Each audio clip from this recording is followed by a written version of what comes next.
Hello বন্ধুরা, সবাই কেমন আছো? আশা করছি সবাই ভালো আছো এবং সুস্থ আছো। হ্যাঁ, তোমাদের লকডাউনের পরিবেশে এমনিতেই স্কুল সব বন্ধ, পড়াশোনাও খুব পিছিয়ে গেছে। তাই আমরা এসেছি তোমাদের সাহায্য করতে। আমার নাম জয়দীপ টুডু। আমি যাদবপুর ইউনিভার্সিটির প্রথম বর্ষের ছাত্র। এখন দেখো, আমাদের আশেপাশে রোগের প্রভাব অনেকটা বেড়ে গেছে। চারিদিকেই মানুষ অসুস্থ হয়ে পড়ছে। এই সময় কিন্তু খুব সাবধানে থাকতে হবে। বাড়ির থেকে বেরোনো কিন্তু খুবই কম। খুব প্রয়োজন ছাড়া কিন্তু বাড়ির থেকে কেউ বেরোবে না। এবং সবসময় মাস্ক এবং স্যানিটাইজার ইউজ করবে। এই সময় কিন্তু বাড়িতে থাকলেই হবে না, কিন্তু বাড়িতে থেকেও খাওয়া দাওয়া কিন্তু খুব ভালো করতে হবে, অর্থাৎ ঠিক মতো খাওয়া দাওয়া করতে হবে। এখন খাওয়া দাওয়ার থেকে তো আমরা শক্তি পাই, খাবার থেকে। সেই শক্তি কিন্তু আমাদের রোগ প্রতিরোধ ক্ষমতা, বাড়ানো ক্ষমতা, রোগ জীবাণুর থেকে বিরুদ্ধে লড়ার ক্ষমতা আমরা পাই খাবার থেকে। সেখান থেকে শক্তি পাই এবং সেই শক্তির থেকে আমরা বিভিন্ন রকম কাজ করে থাকি সারাদিনে। হয়তো এখন তোমরা বাড়িতে আছো লকডাউনে, সেরকম কোনো কাজ হচ্ছে না, কিন্তু তাও খাওয়া দাওয়া তোমরা ভালো করে করবে। এখন তোমাদের বই দেখো, আমাদের বিজ্ঞান, পরিবেশ ও বিজ্ঞান বইটির তোমাদের একটি চ্যাপ্টার আছে মানুষের খাদ্য বলে। আজ আমি সেটি পড়াবো। তোমাদের এইমাত্র আমি বললাম যে খাবার থেকে আমরা শক্তি পেয়ে থাকি। সে শক্তি কিন্তু আমাদের বিভিন্ন কাজে লাগে। সারাদিন আমরা যে যে কাজ করি, যে কোনো কাজ করতে গেলে কিন্তু আমাদের শক্তির প্রয়োজন হয়। সে শক্তি কিন্তু আমরা খাবার থেকেই পেয়ে থাকি। তোমরা সারাদিনে যা যা খাও, সে খাবার বিভিন্নভাবে আমাদের শরীরে ছোট ছোট কণায় বিভক্ত হয়ে বিভিন্ন কোষে শক্তির যোগান দেয়।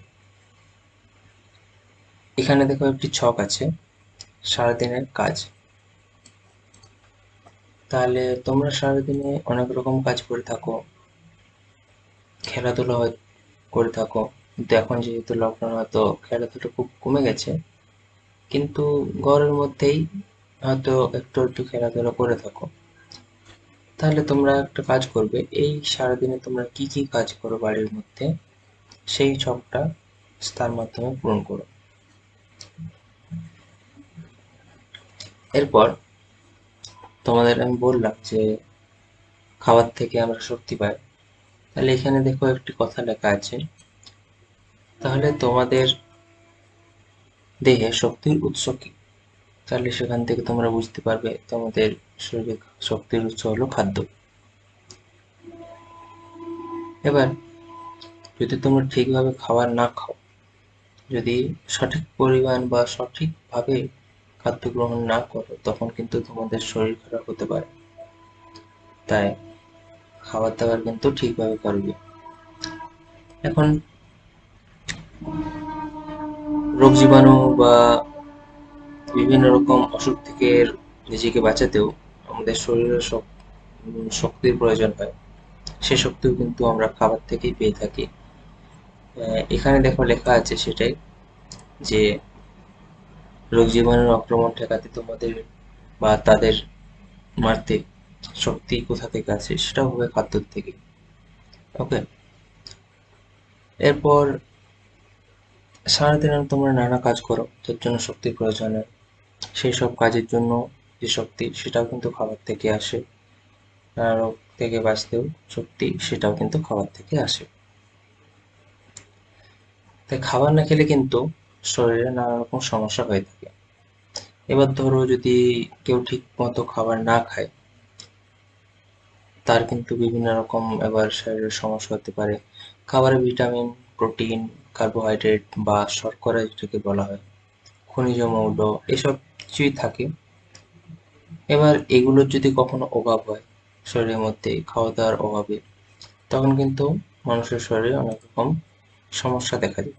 যেমন দেখো এখানে দেওয়া আছে রাতে কম দেখা। অনেকের দেখবে সন্ধ্যার পর যখন অন্ধকার নেমে আসে,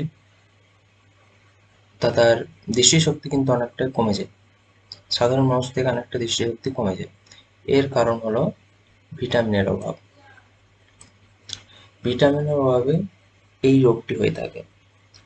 চোখের কোণ ফ্যাকাশে, অর্থাৎ অনেক সময় দেখবে কিছু কিছু ব্যক্তির দৃষ্টিশক্তি ঠিক থাকলেও তাদের চোখের কোণগুলো, অর্থাৎ দৃষ্টির কোণগুলো একটু ফ্যাকাশে হয়ে থাকে, বাঁধঝা দেখতে পায়। সেটার কারণ হলো খনিজ মৌলের অভাব। ঠোঁটের কোণে এবং জিভে ঘা, এটাও ভিটামিনের অভাবেই হয়ে থাকে। ভিটামিন বিভিন্ন রকম হয়, তোমাদের সিলেবাসে এখন সেটা দরকার নেই। পরবর্তীকালে যখন তোমরা উঁচু ক্লাসে উঠবে তখন সেগুলো সম্বন্ধে আস্তে আস্তে জানতে পারবে। এবার দেখো পরবর্তী মাড়ি ফোলা বা রক্ত পড়া, মাড়ি থেকে অনেক সময় অনেকের রক্ত পড়ে, সেটাও ভিটামিনের অভাবে হয়ে থাকে। প্রায় হাড় ভেঙে যায়, অনেক সময় অনেকের হাড় দুর্বল হয়। আর হাড়ের শক্তি ক্যালসিয়াম নামে একটি বস্তু দ্বারা হয়, সেটা তোমরা হয়তো উঁচু ক্লাসে জানতে পারবে আরো ভালো করে। এখন অতটা মনে রাখার অত প্রয়োজন নেই, সেটা মনে রাখবে খনিজ মৌলের অভাবে হয়ে থাকে। খাদ্য উপাদানের মধ্যে কিন্তু আমরা সারাদিন অনেক কিছুই খেয়ে থাকি। তোমরা একটা কাজ করো, তোমরা সারাদিন বা সাধারণত কি কি খাও আর কি কি খাও না সেটার একটা তালিকা তৈরি করবে। তো যেমন এখানে দেওয়া আছে, দেখো এখানে বলা আছে নিচের খাদ্য তালিকায় কি কি উপাদান থাকতে পারে বা সাধারণত থাকা দরকার, এগুলো কিন্তু প্রয়োজনীয়। এবার খাদ্যের মধ্যে তোমরা কি কি খাও এগুলোর মধ্যে বা কি খাও না সেটা তোমরা একটা ছক বানাবে। তাহলে আমরা বিভিন্ন রকম খাদ্য গ্রহণ করে থাকি। কিছু খাদ্য যেমন আমরা উদ্ভিদ থেকে পাই, কিছু প্রাণীজ। এবার খাদ্যের মধ্যে যে উপাদানগুলি আমরা গ্রহণ করি, যেমন ধরো এখানে লেখা আছে চাল, আটা, মুড়ি, চিড়ে, সবেরই কিন্তু বিভিন্ন রকম খাদ্যের উপাদান থাকে। খাদ্য উপাদান কিন্তু সাধারণত ৮ প্রকার। যেমন এখানে ধরে দেওয়া আছে শর্করা বা কার্বোহাইড্রেট, ২ এ আছে প্রোটিন, ৩ এ লিপিড, ৪ এ ভিটামিন, ৫ এ জল, ৬ খনিজ মৌল এবং ৭ এ খাদ্যতন্তু এবং ৮ এ উদ্ভিজ্জ রাসায়নিক বা যেগুলোকে আমরা বলে থাকি ফাইটোকেমিক্যাল। তো খাবারের মধ্যে এইসব উপাদানগুলি থেকে থাকে বা এগুলো আমাদের দৈনন্দিন খাদ্য তালিকার মধ্যে থাকা উচিত, যার ফলে আমাদের শরীর সুস্থ থাকতে পারে। এবার এই ছকটি দেখো, এই ছকটিতে বলা আছে যে এখানে দেওয়া আছে উদ্ভিজ্জ খাদ্য কিছু দেওয়া আছে এবং প্রাণীজ খাদ্যের কিছু তালিকা দেওয়া আছে। সেসব তালিকার মধ্যে কোন খাদ্য উপাদান, সেই আটটি যে খাদ্য উপাদান বললাম সেগুলোর মধ্যে কোনটির পরিমাণ বেশি এবং কোনটির পরিমাণ কম সেটা তোমরা এখানে লিখবে। ঠিক আছে? এখন এটা তোমাদের বাড়ির কাজ রইল। পরবর্তী ক্লাসে আমি এটির উত্তর সমেত একটি ছবি তোমাদের দেখাবো। ঠিক আছে? এরপর দেখো, খাদ্য কিন্তু আমরা সারাদিনে অনেক রকম খাদ্য গ্রহণ করে থাকি। যেমন ধরো ভাত, রুটি, দুধ, ফল আর অনেক কিছু। সেই সেগুলোতে সাধারণত শর্করা বা কার্বোহাইড্রেট বেশি থাকে। মাছ, মাংস, ডিম এগুলোতে কিন্তু প্রোটিনের পরিমাণ সব থেকে বেশি। আর এর সাথে তোমরা ডালটাও যোগ করতে পারো প্রোটিন উৎস হিসেবে। মাখন, তেল, বাদাম, নারকেল এগুলো তো লিপিড। দেখো যেগুলো সাধারণত একটু তেল জাতীয় জিনিস, যেমন তেলকেও তোমরা এখানে লিপিড হিসেবে গণ্য করতে পারো। তারপর বাদাম হয়ে গেল, নারকেল, সর্ষে, মাখন, ঘি, নারকেল এগুলো তো বললাম। এগুলো কিন্তু লিপিডের উৎস, অর্থাৎ এগুলোর থেকে লিপিড পাওয়া যায়। এবার পানীয় জল, ফল, সবজি এগুলোর থেকে জলের উৎস। জল তোমরা কিভাবে বিভিন্ন শাকসবজির থেকেও বা ফল থেকে সাধারণত এমনি পানীয় জল, বিভিন্ন রকমের জল উৎস থেকে থাকে। তোমরা একবার লক্ষ্য করবে যে কোন কোন ফলে জলের পরিমাণ বেশি থাকে এবং কোন কোন ফলে জলের পরিমাণ কম। যেমন তোমরা দেখবে তরমুজে কিন্তু প্রচুর জল থাকে। তরমুজ বা লিচুতেও দেখবে প্রচুর জল থাকে। এগুলো কিন্তু অনেক সময় জলের উৎস হিসেবে কাজ করতে পারে। ডাবের ক্ষেত্রেও কিন্তু তাই। ডাবের মধ্যেও প্রচুর জল থাকে। টমেটো, আমলকি, আটা, গাজর এসবগুলো ভিটামিন প্রচুর থাকে, যেগুলো সাধারণত আমরা কাঁচা খেয়ে থাকি শাকসবজিতে এবং এরকম স্যালাড বা গাজর, টমেটো, আমলকি এগুলোতে কিন্তু প্রচুর পরিমাণে ভিটামিন থাকে। আর শাকসবজি কিন্তু খাওয়া শরীরের পক্ষে খুবই প্রয়োজন, কারণ এর থেকে আমরা ভিটামিন পেয়ে থাকি, যা শরীরে নানা রকম রোগ সৃষ্টিকারী জীবাণুদের ধ্বংস করতে সাহায্য করে, শরীরকে সুস্থ রাখতে সাহায্য করে। নুন, দুধ, চাল, গুড়, মাংস এসব থেকেও খনিজ মৌল আমরা পেয়ে থাকি। তারপর যেসব ফল বা এই দেখো আপেল বা কিছু কিছু শাক, যেমন ডাঁটা শাক, পেঁপে, এইসব থেকে আমরা অনেক সময় খাদ্যতন্তু পেয়ে থাকি। তারপর চা বলো, পাকা আম বা পেঁপে, যেগুলো আমরা সাধারণত কাঁচাই গ্রহণ করি বা কাঁচাই খাবার হিসেবে নিই, সেগুলোর ক্ষেত্রে আমরা উদ্ভিজ্জ রাসায়নিক পেয়ে থাকি বা ফাইটোকেমিক্যাল পেয়ে থাকি। একটি খাদ্যের মধ্যে যে একটি খাদ্য উপাদান থাকে এমনটা নয়। একটি খাদ্যের মধ্যে একাধিক খাদ্য উপাদান থাকতে পারে। যেমন দুধের মধ্যে প্রোটিন, খনিজ মৌল, শর্করা, লিপিড থাকে, তারপর ভিটামিন থাকে, এসব উপস্থিত। গমে যেমন খনিজ মৌল, ভিটামিন, প্রোটিন, শর্করা সবই থাকে।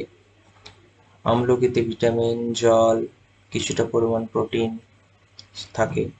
এখন আমলকি কিন্তু যাদের ধরো একটু সর্দির ধাত আছে বা অল্পতেই ঠান্ডা লাগে, তাদের কিন্তু আমলকি খাওয়া দরকার। আমলকির ভিটামিন তাতে রোগ প্রতিরোধ ক্ষমতা বাড়াতে সাহায্য করে এবং আমলকি তাছাড়া পেটের সমস্যা দূর করতেও কাজে লাগে। আপেলের ক্ষেত্রে শর্করা, তন্তু, জল, তন্তু বলতে খাদ্যতন্তু, জল, উদ্ভিজ্জ রাসায়নিক এসব কিন্তু আমরা পেয়ে থাকি। মাছ থেকে যেসব খাদ্য উপাদান পেয়ে থাকি সেগুলো হলো লিপিড, খনিজ মৌল, ভিটামিন। মাছের মধ্যে কিন্তু প্রচুর পরিমাণে প্রোটিন থাকে। মাছ এবং যেগুলো সাধারণত প্রাণীজ খাবার, সেগুলোতে কিন্তু প্রচুর পরিমাণে আমরা ভিটামিন পেয়ে থাকি। ডিমে প্রচুর পরিমাণ ভিটামিন আছে এবং উদ্ভিজ্জ খাবারের মধ্যে ডালের মধ্যে প্রচুর পরিমাণ ভিটামিন না, প্রচুর পরিমাণ প্রোটিন আমরা পেয়ে থাকি। এখন তোমরা জানতে পারলে যে সাধারণত খাদ্য উপাদান ৮ প্রকারের হয়ে থাকে। সে ৮ প্রকারের মধ্যে আমরা আজ এখন কার্বোহাইড্রেট ও শর্করা এর সম্বন্ধে কিছুটা জানব। দেখো এখানে অনেকগুলো ছবি দেওয়া আছে। এখানে আখ, চা, ধান, গম, ভুট্টা, আনারস, আপেল, কলা, লেবু অনেক কিছু দেওয়া আছে। তো নিচে আবার দেখো কি দেওয়া আছে যে উপরের ছবিগুলি বিভিন্ন সরকারিত খাদ্য উপাদানগুলির উৎস দেখে এর মধ্যে কোন কোন উদ্ভিজ্জ খাদ্য শর্করা পাওয়া যায়, কোনগুলোতে প্রাণীজ পাওয়া যায়, সেগুলো তোমরা এখানে ভাগ করে লিখবে। তোমরা এখন এইখানে ছবিগুলো দেখে সেটি সহজেই ভাগ করতে পারবে যে কোনটি প্রাণীজ এবং কোনটি উদ্ভিজ্জ। যেমন এখানে একটি করে দেওয়া আছে যে উদ্ভিজ্জ খাদ্য বা উদ্ভিজ্জ শর্করার উৎস হলো আলু, প্রাণীজের ক্ষেত্রে মেটে। তো আলু এবং মেটে এই দুটো বাদ গেল, বাকি যে ছবিগুলো রইলো সেগুলি তোমরা দেখে দেখে এখানে আস্তে আস্তে ফিল আপ করবে। খুবই সোজা, চেষ্টা করবে। এরপর কার্বোহাইড্রেট যুক্ত খাদ্যের নিচে সেগুলোকে ভাগ করা যায়, সেগুলো একবার দেখে নাও। মিষ্টি খাদ্যবস্তু, মিষ্টি বলতে মিষ্টি বলতে তোমরা কি বোঝো? যেগুলো তোমরা যখন খাও মিষ্টি লাগে সেগুলো। এবার তোমরা দেখো, মনে করো বা নিজের থেকেই দেখো কোনগুলো খেলে তোমাদের মিষ্টি ভাব লাগে। যেমন এগুলোতে আছে আখ, মধু, পাকা আম, পাকা কলা, আঙ্গুর, আপেল। সাধারণত এগুলোই। আরো কিছু থাকে যেগুলো তোমরা আস্তে আস্তে মনে করে লিখবে। এগুলো অতটা মনে রাখার কোনো প্রয়োজন নেই, তোমরা এগুলো জাস্ট লিখবে তাহলেই হবে। দানা শস্য হিসেবে যেমন থাকে চাল, গম, জোয়ার, বাজরা, ভুট্টা, আরো অনেক কিছু থাকে। সেগুলো তোমরা আস্তে আস্তে লেখার চেষ্টা করো। যদি কোনো রকম অসুবিধা হয় তখন আমাকে অবশ্যই জানাবে। মূল ও কন্দ।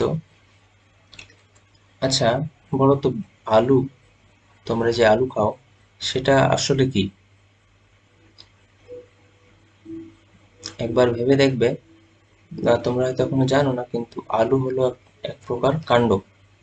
গাছে যে কাণ্ড হয়, আলু কিন্তু সেরকম একটি কাণ্ড, কিন্তু সেটা ভূগর্ভস্থ, অর্থাৎ সেটি মাটির নিচে চলে যায় এবং সেটি সেখানে শর্করা বা গ্লুকোজ, মানে উদ্ভিজ্জ যে খাদ্য উপাদান সেগুলো সেখানে সঞ্চিত হয়ে সেভাবে আলুর আকার ধারণ করে।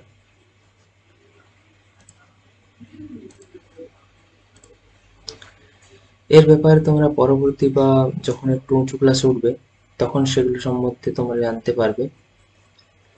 এবার সবুজ শাকসবজি আমরা মধ্যে কি পড়ে, যেমন লাল শাক আছে, নোটে শাক আছে, আরো বিভিন্ন রকম পালং শাক হলো, সজনে শাক হলো, এগুলো তোমরা আস্তে আস্তে গ্রহণ করো। বিভিন্ন প্রকার ডালের মধ্যে মুগ, মসুর, অড়হর, আরো অনেক কিছু ডাল থাকে যেগুলো তোমরা সাধারণত খেয়ে থাকো, সেগুলোই দেখবে। আর প্রাণীজ খাদ্যবস্তুর মধ্যে মধু, দুধ, তারপর মাংস, মাছ, এগুলো কার্বোহাইড্রেট বা শর্করার উৎস, সেগুলোও লিখতে পারো। এবার যে কার্বোহাইড্রেট বা শর্করা আমরা খাদ্য হিসেবে গ্রহণ করি, সেটা কিন্তু সরাসরি আমাদের শরীর গঠনে বা শরীরে শক্তির উৎস হিসেবে কাজে লাগে না। কার্বোহাইড্রেট যখন আমরা শর্করা যখন আমরা খাই, তখন সেটি প্রথমত পাকস্থলীতে যায়। সেখান থেকে আমাদের যে অন্ত্র থাকে, সে অন্ত্রে যায়। সেখানে সেটি অনেক ক্ষুদ্র ক্ষুদ্র অণুতে বিভক্ত হয়ে যায় এবং সাধারণত দু ধরনের হয়ে যায়, বা দু ধরনের, প্রধানত দুটি ভাগে ভাগ হয়। একটি হচ্ছে গ্লুকোজ এবং অন্যটি হচ্ছে স্টার্চ বা শ্বেতসার। শ্বেতসার কিন্তু অনেকগুলি গ্লুকোজ অণু জুড়েই তৈরি হয়। তো এটি ওইখানেই আলাদা যে গ্লুকোজ হলো একটি ক্ষুদ্র কণা, আর অনেকগুলো গ্লুকোজ অণু জুড়ে শ্বেতসার তৈরি হয়। আচ্ছা, অণু হিসেবে অণু তোমরা নিয়ে জানো তো? কোনো পদার্থের, যে কোনো পদার্থের, পৃথিবীর সবকিছুই কিন্তু অণু দিয়ে বা পরমাণু, অণুকে ভাঙলে আবার পরমাণু পাওয়া যায়, সেগুলো দিয়ে তৈরি। তাহলে তোমরা বলতে পারো যে যে কোনো পদার্থের ক্ষুদ্রতম অংশ হলো অণু। সেই অণু, যে গ্লুকোজের অণু, সেই গ্লুকোজ অণু জুড়ে জুড়ে শ্বেতসার তৈরি হয়। আচ্ছা, এরপর নিচের যে একটি তালিকা দেওয়া আছে দেখো, এখানে খাদ্যের নাম দেওয়া আছে। এখানে খাদ্যের নাম দেওয়া আছে এবং সেখানে শর্করা বা কার্বোহাইড্রেট উপস্থিত আছে কিনা সেইটা তোমরা লিখবে। তো এটা তোমরা ঘরের থেকে করার চেষ্টা করো। তোমরা বাড়ির বড়দের সাহায্য নাও এবং এটি করো। আমি পরবর্তী ক্লাসে এটির উত্তরগুলো তোমাদের বলে দেব। এবার এসো, আমরা কিছু অঙ্গ প্রত্যঙ্গের কাজ দেখি। দেখো, তোমাদের হাতে পায়ে পেশি সবসময় প্রায় কাজ করে। হাঁটাচলা করো, কিছু লেখো, যে কোনো কিছু কাজে কিন্তু হাত পায়ের ব্যবহার থাকে। হৃৎপিণ্ড কিন্তু অনবরত স্পন্দিত হতে থাকে। হৃৎপিণ্ড কখনো কিন্তু বন্ধ হয় না, হৃৎপিণ্ড বন্ধ হলে কিন্তু মুশকিল আছে। হৃৎপিণ্ড অনবরত কাজ করে চলে। ফুসফুসের কাজ করে, সেটা কি জানো তোমরা? ফুসফুস সাধারণত আমাদের বায়ুমণ্ডল থেকে অক্সিজেন থেকে রক্তের মধ্যে মেশাতে সাহায্য করে। অন্ত্র আমাদের যে খাদ্য উপাদান আমরা গ্রহণ করি, সেসব খাদ্য উপাদানগুলি অন্ত্রে গিয়ে সেখানে বিভিন্ন ছোট ছোট কণায় বিভক্ত হয়, যে বললাম তোমাদের, অণুতে ভাগ হয়, গ্লুকোজ তৈরি হয় বা আরো কিছু উপাদান তৈরি হয়, সেগুলি সেখানে সেভাবে তৈরি হয় এবং সেখানে শোষিত হয়। সেখান থেকে আমরা অন্তর থেকেই খাদ্যর যে উপাদানগুলো সেগুলো আমাদের শরীরের মধ্যে প্রবেশ করে। এখন এইসব কাজ, সমস্ত কাজ, যে শক্তি আমরা পাই খাদ্য থেকে, সে শক্তিটি কিভাবে তৈরি হয়? দেখো, কার্বোহাইড্রেট জাতীয় খাদ্য যখন শর্করা সে সার এগুলো হজম হওয়ার পর কি হয়, ছোট ছোট কণাতে পরিণত হয়, গ্লুকোজে তৈরি হয়। সেই গ্লুকোজ শরীরের বিভিন্ন অংশে পৌঁছানোর জন্য রক্তের মাধ্যমে পৌঁছায়। এখন ফুসফুস থেকে, বায়ুমণ্ডল থেকে অক্সিজেন এবং এই গ্লুকোজ, এগুলো মিশে পড়ে শক্তি তৈরি হয়। এগুলোর একটা পদ্ধতি আছে, সেগুলো তোমরা উঁচু ক্লাসে জানবে। এই শক্তি তৈরি হলো, এই শক্তির থেকে কিন্তু দেহের বিভিন্ন কাজ হয়ে থাকে। শর্করা বা দেহের সমস্যা, দেখো, যখন একটি স্বাভাবিক সুস্থ মানুষ, তার মধ্যে কিন্তু শর্করা বা গ্লুকোজ, যে শর্করার বিভক্ত হয়ে বা শর্করা ভেঙে গ্লুকোজ যখন তৈরি হয়, সেই গ্লুকোজ কিন্তু তাদের কোষের মধ্যে শক্তির উৎস হিসেবে কাজে লেগে যায়, যার ফলে তাদের রক্তে আর অতিরিক্ত গ্লুকোজ থাকে না। কিন্তু অনেক সময় কি হয়, যখন তোমাদের দৈহিক কাজের পরিমাণ কমে যায় এবং খাদ্য গ্রহণের পরিমাণ বেড়ে যায়, অর্থাৎ যখন কার্বোহাইড্রেট ধরো তোমরা বেশি খাচ্ছ কিন্তু সেই পরিমাণে কাজ করছে না, তখন কি হয়, যে গ্লুকোজ তৈরি হয় শরীরের মধ্যে, সেই গ্লুকোজ কিন্তু কোষের মধ্যে সেই মাত্রায় যায় না। এর ফলে কি হয়, অতিরিক্ত যে গ্লুকোজ থেকে গেল, সে গ্লুকোজ এবার রক্তের মাধ্যমে সরাসরি ঘুরতে থাকে। যেহেতু সেসব গ্লুকোজ আর কোষের মধ্যে কাজে লাগছে না, সেসব আস্তে আস্তে আস্তে আস্তে কি হয়, রক্তের মধ্যে জমা হতে থাকে এবং হৃৎপিণ্ড, বৃক্ক, চোখ, পা, এগুলোর বিভিন্ন রকম সমস্যা হয়ে যায়। দেহের মধ্যে গ্লুকোজের পরিমাণ বেড়ে গেল। এই রকম অবস্থায় যে গ্লুকোজ, সেটা মূত্রের মাধ্যমে বেরিয়ে যায়। এইরকম অবস্থাকে আমরা মধুমেহ বা ডায়াবেটিস বলে থাকি। আমাদের দেশে অনেকেই এই সমস্যায় ভুগছেন। তাই খাদ্যাভ্যাস যে শুধু ঠিক করলেই হবে না, তার সাথে কিন্তু পরিশ্রমও বা কায়িক পরিশ্রম করতে হবে, ব্যায়াম, কিছু তোমরা যদি যোগাসন করতে পারো, এসব কিন্তু তার সাথে করতে হবে, তাহলেই শরীর কিন্তু সুস্থ থাকবে। অনেক সময় খাদ্যের মধ্যে অতিরিক্ত পরিমাণ যখন আমরা শর্করা গ্রহণ করি, তখন ওই সমস্যা হয়ে থাকে। তাই খাদ্যের মধ্যে সমস্ত উপাদান যেমন পরিমাণ মতো থাকে সেই হিসেবে, এবং তার সাথে আমাদের কায়িক পরিশ্রমও থাকা দরকার, তবে কিন্তু শরীর সুস্থ থাকবে। এখন আর ছোট্ট কথা বলে নিই, বৃক্ক কিন্তু আমাদের শরীরে ফিল্টারের কাজ করে। যেমন জলের ফিল্টার তোমরা দেখেছো, জল থেকে বিভিন্ন রকম যে বর্জ্য উপাদান সেগুলিকে আলাদা করে দেয় এবং জলকে পরিশ্রুত করে। সেরকম বৃক্ক আমাদের শরীরে রক্তকে পরিষ্কার করে।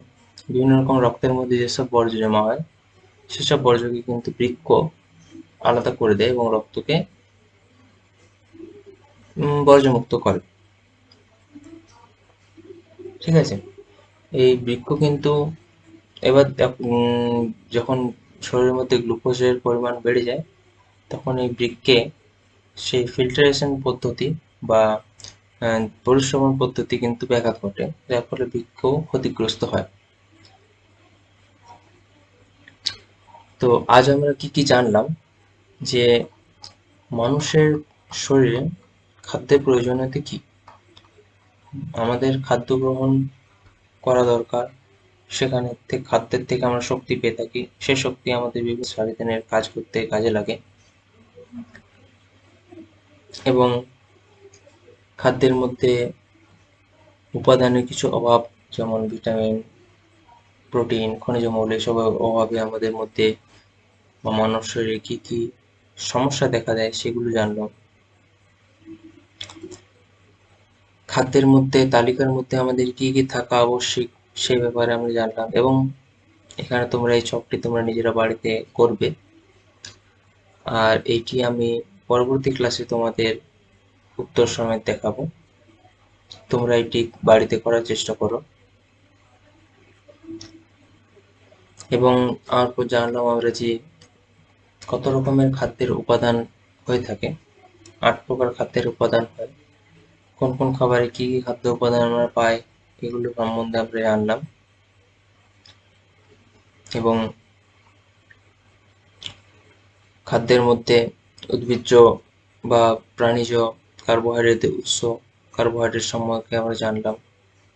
কার্বোহাইড্রেটের পরিমাণ যদি দেহের মধ্যে বেড়ে যায় বা শর্করার পরিমাণ যদি দেহের মধ্যে বেড়ে যায় সেটা জানলাম। তাতে কি সমস্যা হয় সেটা জানলাম। শরীরের মধ্যে শক্তি কার্বোহাইড্রেট থেকে কিভাবে শক্তি পেয়ে থাকে সেটা সম্পর্কে আমরা জানলাম। এবার তোমাদের যে কাজগুলো দিলাম সেই কাজগুলো তোমরা বাড়িতে করো, এবং পরবর্তী ক্লাসে আমি সেগুলো সম্বন্ধে আলোচনা করব। আজকের ক্লাস আমি এখানে সমাপ্ত করছি। সবাই ভালো থাকবে, সুস্থ থাকবে।